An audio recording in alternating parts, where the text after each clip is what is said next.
Tafsir Al-Quran Surat Al-Lail ayat ke-12 hingga ke-21.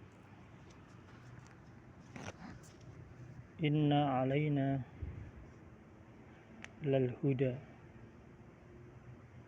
Inna sesungguhnya alaina kewajiban kamilah lal huda memberikan petunjuk. Wa inna dan sesungguhnya lana kepunyaan kamilah lil akhirah kehidupan akhirat wal ula dan kehidupan dunia.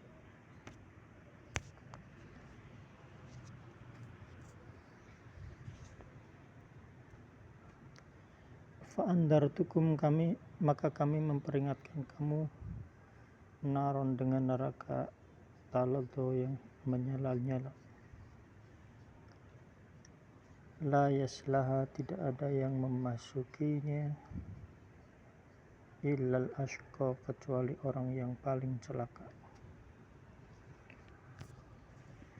Alladzi yang kadzdzaba mendustakan wa tawalla dan berpaling.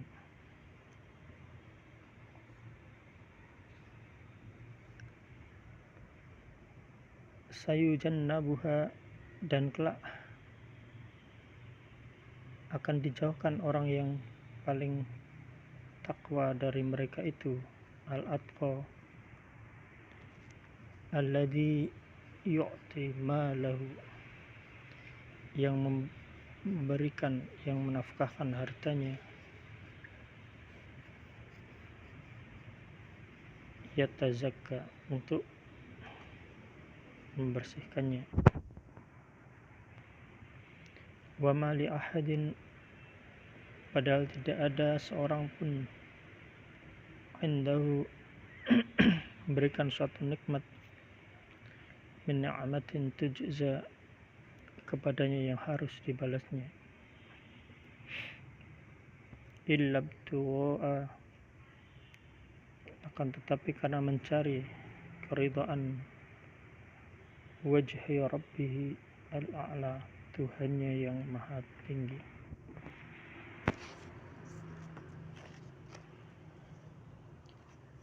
Wala saufa dan dia benar-benar mendapatkan kepuasan. Sungguh kewajiban kami memberi petunjuk, menjelaskan mana yang halal dan yang haram. Dan sesungguhnya kepunyaan kami akhirat dan dunia. Itu semua di bawah kepemilikan dan kepengelolaan kami. Kami yang mengatur keduanya.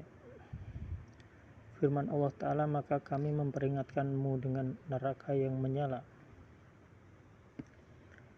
Ahmad meriwayatkan dengan sanad bahwa Sama' bin Hab mengatakan ia mendengar Nu'man bin Bashir berkhutbah.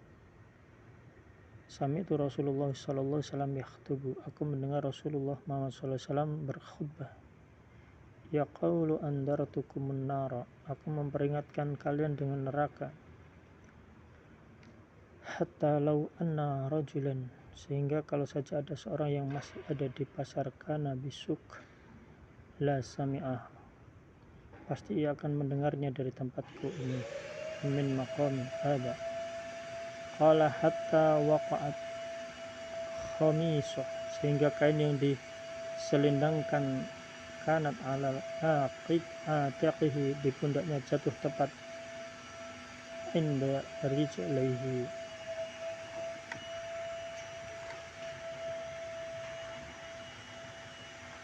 Muslim meriwayatkan dari Nu'man bin Bashir bahwa Rasulullah Muhammad SAW bersabda, Inna ahwana ahlin nar, penghuni neraka paling ringan siksanya adalah adzaban man lahu na'lan, seorang yang mempunyai dua sandal,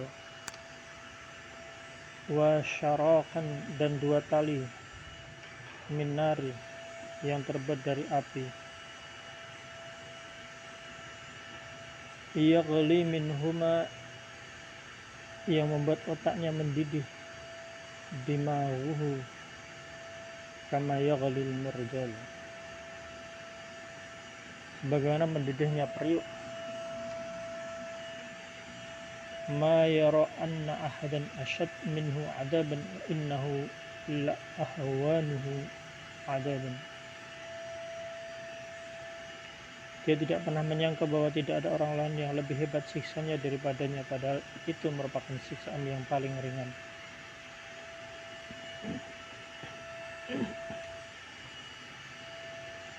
Firman Allah Ta'ala, tidak ada yang masuk ke dalam neraka kecuali orang yang celaka. Tidak ada yang memasukinya dengan dikepung dari semua penjuru melainkan orang yang celaka.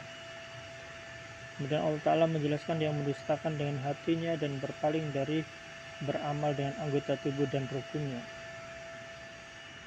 Ahmad meriwayatkan dari Abu Hurairah bahwa Rasulullah SAW bersabda, "Kullu ummati tadkhulul jannah yaumal qiyamah." Semua umatku akan masuk ke dalam surga pada hari kiamat. Illa man aba, kecuali yang enggan. Qalu wa man aba, siapakah yang enggan itu ya Rasulullah? Qala man ata'ani dahal jannah, siapa yang taat padaku akan masuk surga. Wa man asoni faqad aba, dan barang siapa yang durhaka padaku maka itulah orang yang tidak mau, yang enggan masuk ke surga. Hadis riwayat Al-Bukhari. Firman Allah Ta'ala, dan kelak akan dijauhkan orang paling takwa dari neraka, yaitu dijauhkan dari neraka orang yang takwa dan paling dapat memelihara diri. Kemudian Allah menjelaskan dengan firman-Nya yang menafkahkan hartanya untuk membersihkannya, mengelola hartanya dalam ketaatan pada Allah Ta'ala untuk membersihkan jiwa dan hartanya dan apa yang telah diberikan atas nama agama dan dunia. Padahal tidak ada seorang pun memberikan satu nikmat kepadanya yang harus dibalasnya, yaitu dia tidak menyerahkan hartanya untuk memperoleh imbadan dari orang yang ia harapkan akan memberikan kebaikan pada dirinya, yang karenanya ia pun mengeluarkan hartanya. Sesungguhnya harta yang telah ia keluarkan itu hanyalah karena mencari ridha Tuhan yang Maha Tinggi, yaitu dia sangat ingin melihat Tuhannya di taman surga nanti. Firman Allah, dan kelak ia akan benar-benar mendapat kepuasan, yaitu Allah akan merestui orang yang mempunyai sifat ini. Telah disebutkan oleh kalangan mufassir bahwa ayat ini turun berkenaan Abu Bakar As-Siddiq, sehingga di antara mereka ada yang mengatakan bahwa mufassir sepakat tentang hal ini dan tidak diragukan Abu Bakar termasuk dalam ayat ini dan merupakan umat paling utama dari keumuman ayat ini, karena lafal yang digunakan adalah umum. Firman Allah Ta'ala, dan kelak akan dijauhkan orang yang paling takwa dari mereka, padahal tidak ada seorang pun yang memberikan nikmat kepadanya yang harus dibalasnya. Namun Abu Bakar adalah umat paling pertama dan terdahulu dalam merealisasikan sifat ini. Begitu pula sifat terpuji lain, karena ia adalah seorang siddiq, sangat takwa, sangat hormat, sangat dermawan terhadap harta kekayaannya di dalam mentaati Tuhannya serta menolong Rasulnya Muhammad SAW. Semoga Allah meridainya. Tafsir surat Al-Lail.